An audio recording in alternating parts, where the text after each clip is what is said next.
What up, world? Y'all know it's movie talk, April.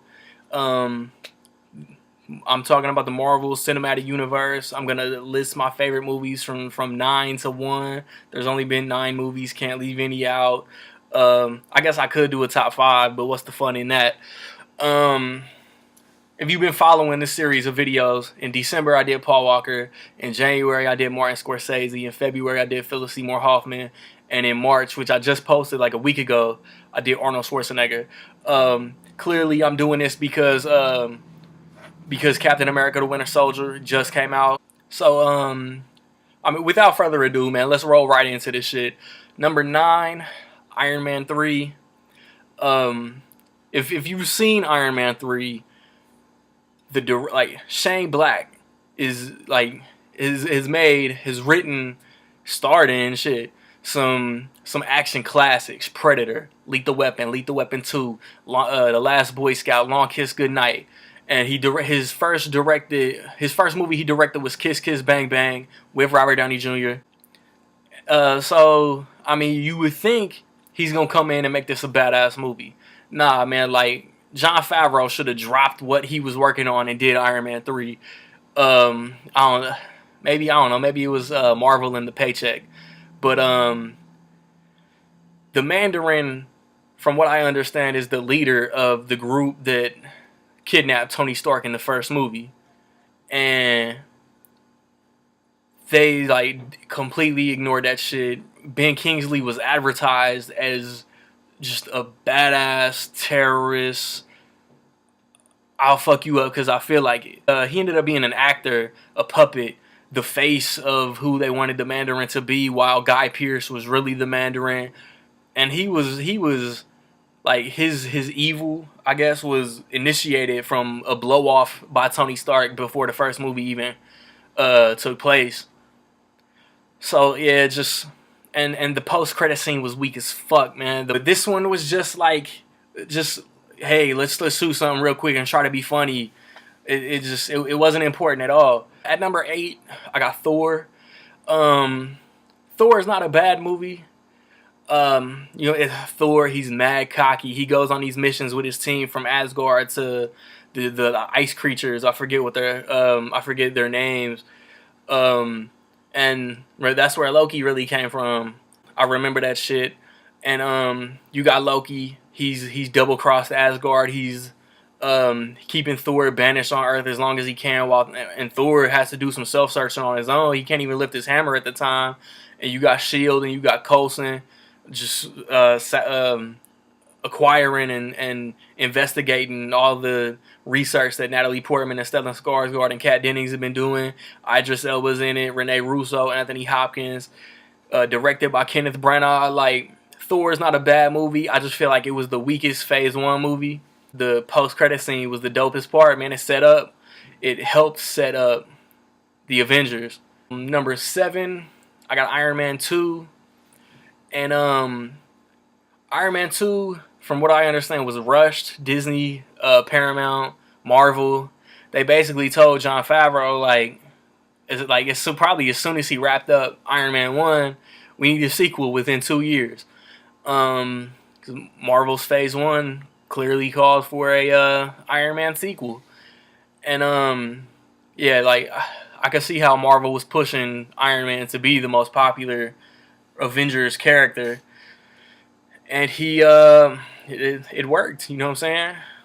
Each Iron Man has made more money than the previous release. But Terrence Howard was swapped out for Don Cheadle to play James Rhodes, Tony Stark's military connection, basically. Don Cheadle is my man. I love House of Lies. I love most of the movies I've seen him in.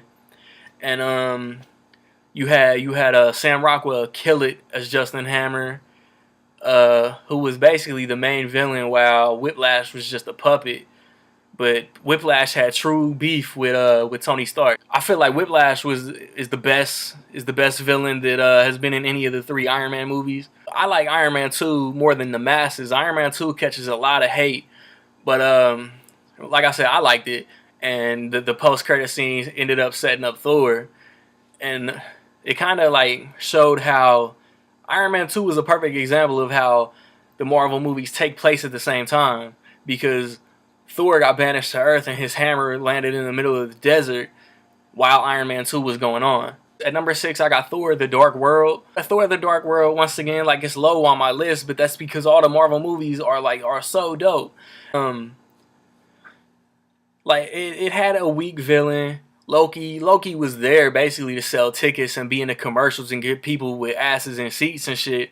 But you had like that red matter and that the importance of that shit, and Thor struggling, you know what I'm saying, now that you fought on Earth for 2 adventures basically, and dealing with his want to be with Natalie Portman, and you still got Idris Elba, Anthony Hopkins, you got Rene Russo, and then and Kat Dennings. They're in it. Chris O'Dowd has a small part, and then Stellan Skarsgård has a small part. Like, the Avengers fucked him up, as shown in this movie. And like, as far as post-credit scenes, I think this is one of the best because it sets up Guardians of the Galaxy. And like, Thor, like, if the money was right, I'm sure Thor, Chris Hemsworth could easily cameo in Guardians of the Galaxy. At number 5, I got Captain America: The First Avenger. It's the setup, directed by Joe Johnston. Chris Evans starts off trying to enlist in the military. They basically say he's too little, he's too weak, and he's got his boy Bucky Barnes, played by Sebastian Stan, to help him out and lift his spirits. And then Stanley Tucci character, Howard Stark, Dominic Cooper, they help him out, give him the super soldier serum, and Tommy Lee Jones plays the military officer who has no faith in Steve Rogers whatsoever. So he like puts him into like some like stage acting commercial, go America, keep him distracted from the war and shit like that, until he knows his boys are stuck in the Hydra territory.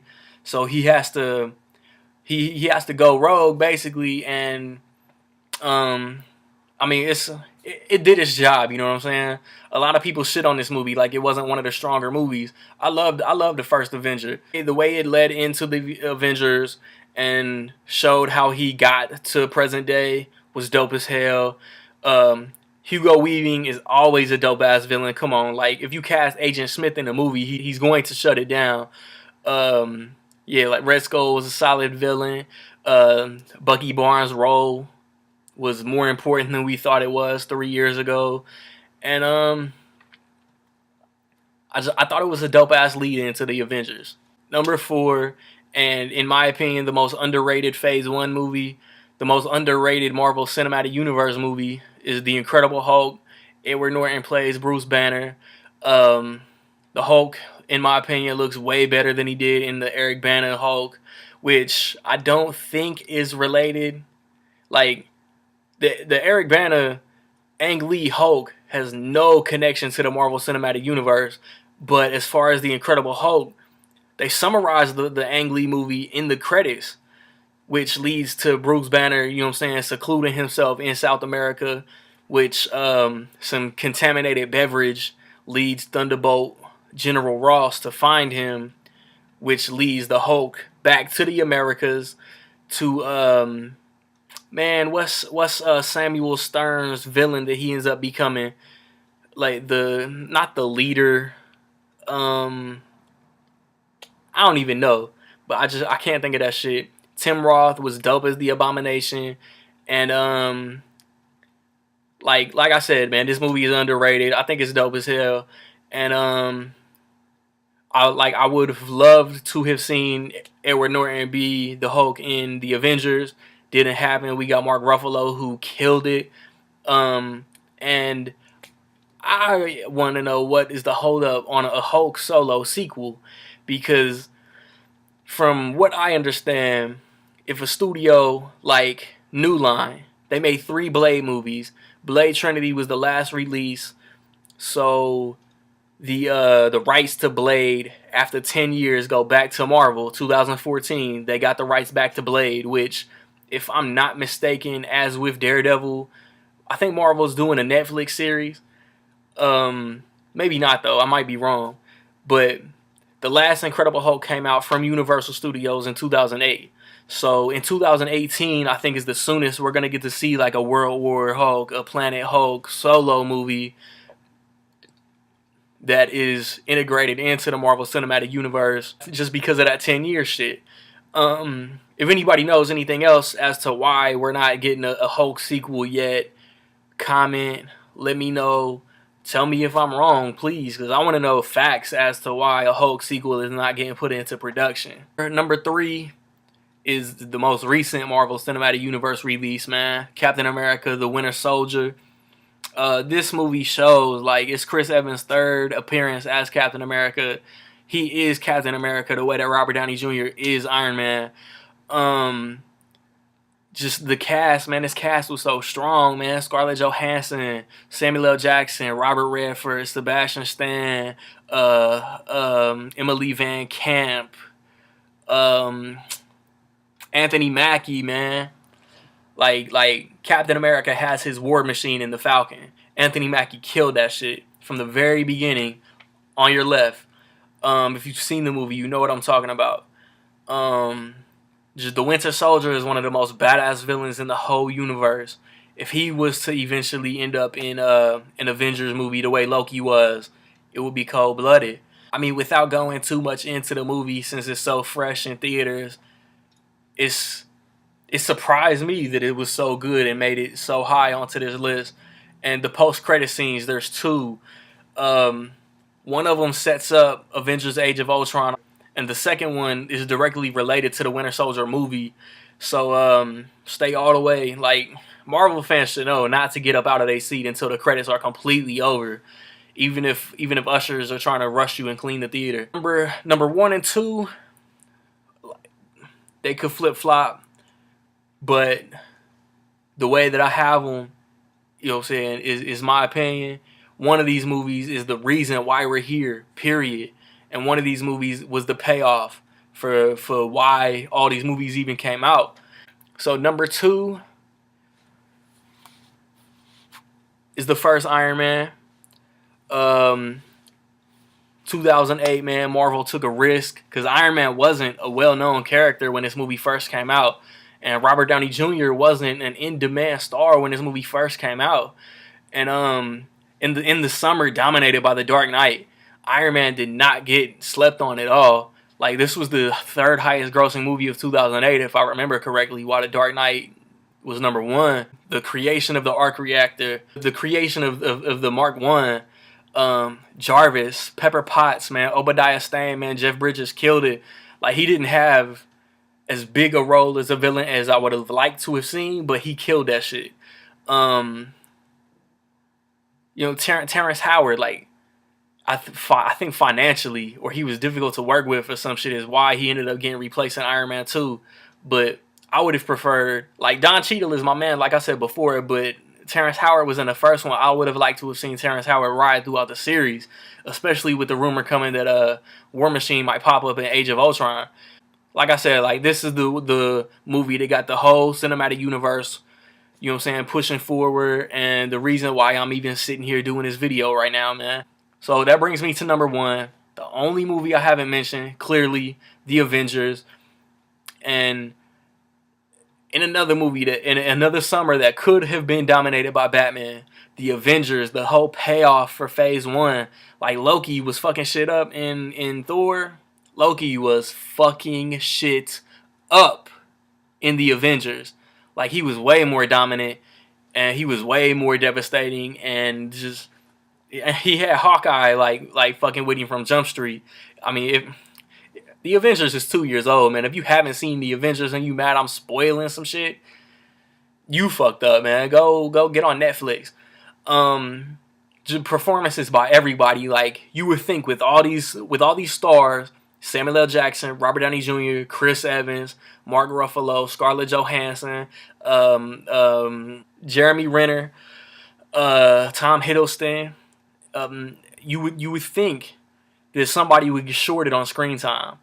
I ain't feel like nobody got shorted on screen time. Joss Whedon killed the direction. And it was funny for a comic book movie, man. This movie was hilarious. I mean, Robert Downey Jr. is always funny. But Hulk had funny lines. Thor, Captain America, Samuel L. Jackson, Kobe Smulders, I think got me to laugh once or twice. Clark Gregg, man, Coulson. Just this is one of the top 5 dopest comic book movies ever, in my opinion, man. You could do top 5, you could do all 9, man. Rank your favorite Marvel movies, Avenger related Marvel movies, man. Not X-Men, not Spider-Man, Fantastic Four, Blade, Daredevil. I'm not interested in those. I want to know Iron Man, Thor, Hulk, Captain America, Avengers. Let me know your order. Next month, I plan on talking about Jamie Foxx and giving y'all my top 10 favorite Jamie Foxx movies. And I'm gonna do it like middle of the month so I can hopefully include Rio 2 and The Amazing Spider-Man 2. And then June, we'll take it from there. I would have liked to have held off on this video and included Guardians of the Galaxy, but in August I plan on doing Sylvester Stallone due to the release of Expendables 3. After Age of Ultron, I'll probably update this video. Like next May, I'll probably do this video again. So stay tuned to my shit, man. Transcendence, maybe Heaven is for real. And then, like I said, raps, you know what I'm saying? And music reviews, man. Peace.